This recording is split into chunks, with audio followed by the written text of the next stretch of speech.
Yo book nerds, if you saw my last video, I gave you my opinion on ebooks. So today I want to give you my opinion on audiobooks. Now, audiobooks tend to be the more hot button issue. This can be quite a touchy subject for some people. And quite honestly, I'm probably going to bore you with my response, but I'm still going to give you my 2 cents and what I do and what I think about audiobooks. So the big controversy with audiobooks is that some people consider it to be reading while other people consider it not to be reading. And technically, audiobooks is not technically reading. It's not physical reading, right? So I think we can all agree there that technically it is not physically reading a book with your eyes, right? Because you're listening, right? You are listening to a book be read to you. So that's what I think. I'm very matter of fact, it is not technically reading a book, it is being read to. Now, the second layer comes in, does that count? Does that count towards reading?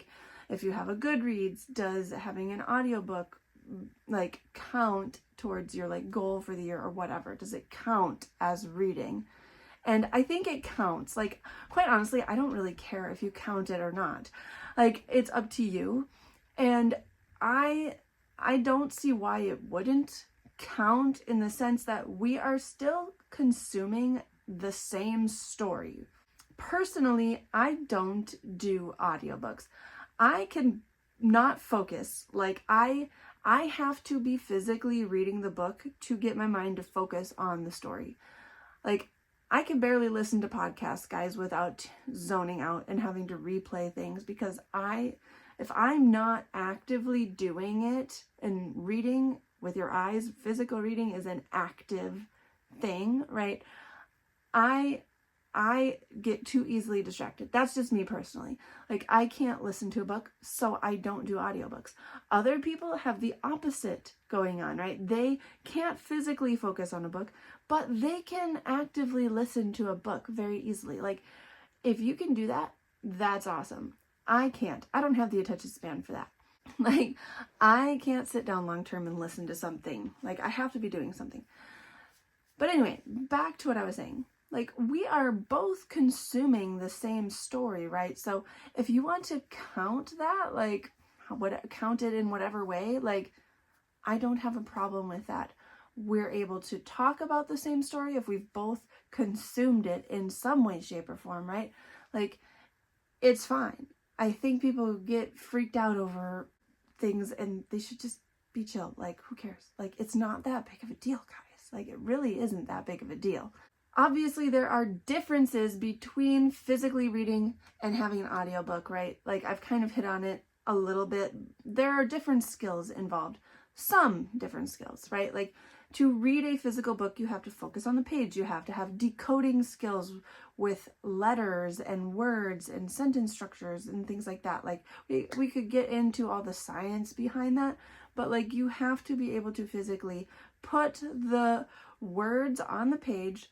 Well, first you have to be able to put the letters on the page into words, and then put the words on the page into grammatically correct sentences and create meaning, right? You have to do all that. It's a very active thing. Whereas listening to an audiobook, it's a different set of skills, right?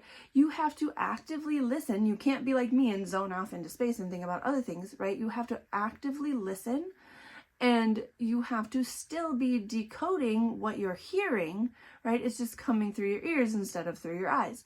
So similar skills, but yet still very different skills, right? We're still decoding, but in different ways. You still, both ways, you're still visualizing and picturing the story in your head.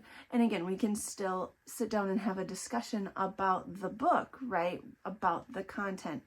But these are just 2 different ways to consume a story. I'm a teacher, so in my classroom, sometimes I allow students to do audiobooks, but not all the time, because I want students to get practice with physical reading because physical reading comes in handy in so many scenarios. And I feel like kids today don't want to physically read, so I need to push it more so that they develop those physical reading and decoding skills. It will help them in all subjects. It will help them in future jobs. Like, reading physical material does not go away. But there are definitely students who prefer audiobooks, and developing listening skills is also a very good thing, right? Like, I feel like we don't focus very much on teaching kids how to listen.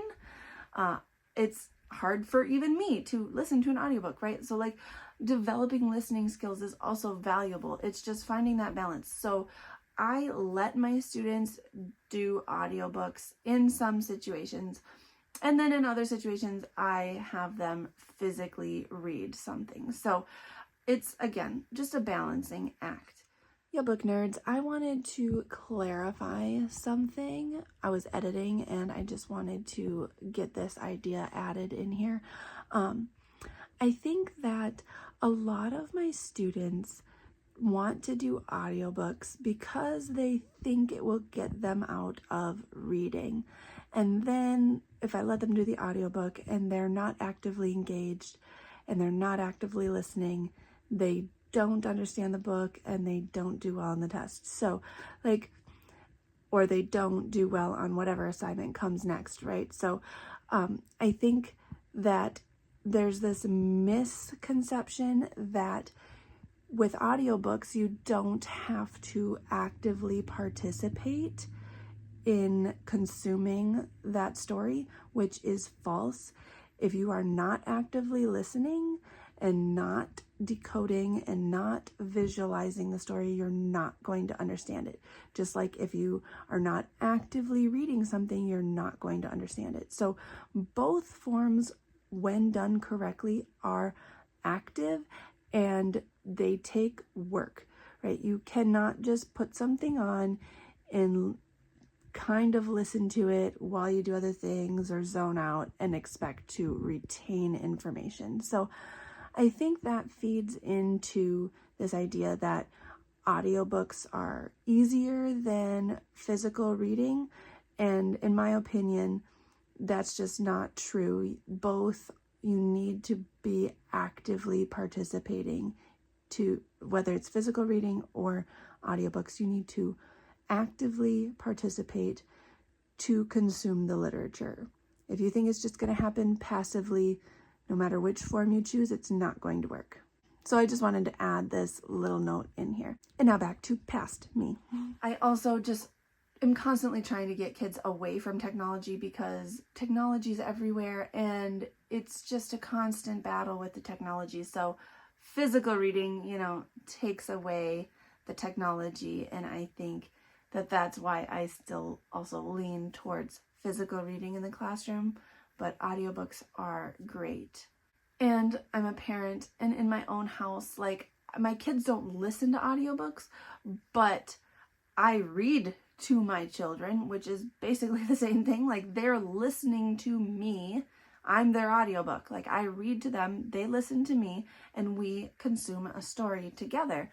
And it's beautiful and it's fun and I love it, and it brings us together, and my kids love books. But they've, like, my older kids have read books, but my younger kids, they've never read a book. They've listened to me read to them, and they love books. And so there is so much to be said about consuming a story through your ears instead of through your eyes. I just personally, as an adult and reading on my own, like, I prefer the physical book. But so many people love listening to stories, and that's something that has always been. Like, we have told stories orally and listened to stories since the beginning of time, right? Like, just having it digitally, like a recording, that's more modern. But consuming stories through our ears has always been a thing. So I don't see an issue with that. I guess I shouldn't say my kids don't have an audiobook. Like, my 5-year-old, she has this like little device that has like some stories on it, and it corresponds to some physical books, so she can have it read the book to her by like clicking a button. So I guess she does kind of have audiobooks, but she doesn't use it very often. She'd rather me read stories to her. So, but anyway, got sidetracked here. But if you want to get down to the nitty-gritty definition, yes, audiobooks are not reading, it's listening. But does that really matter? Like, does that make it not count? Whatever. I really don't care if you want to count it or not. Like, it's up to you. When I read to my kids, I'm physically reading the book, and I don't count that towards my Goodreads goal for the year. Maybe I should start, but I don't. But I feel like my kids should count that as all the books that they've read, because, I mean, they don't know how to read. So me reading to them is the only way they can read at this point, right? My little kids anyway. And so, like, I think we fight and argue over the dumbest things. Like, who really cares? Like, is this really the hill we're gonna die on? Like, I want kids to consume literature, and if they prefer audiobooks, at least they're still consuming the literature. Like, it'd be great if everyone physically read books all the time.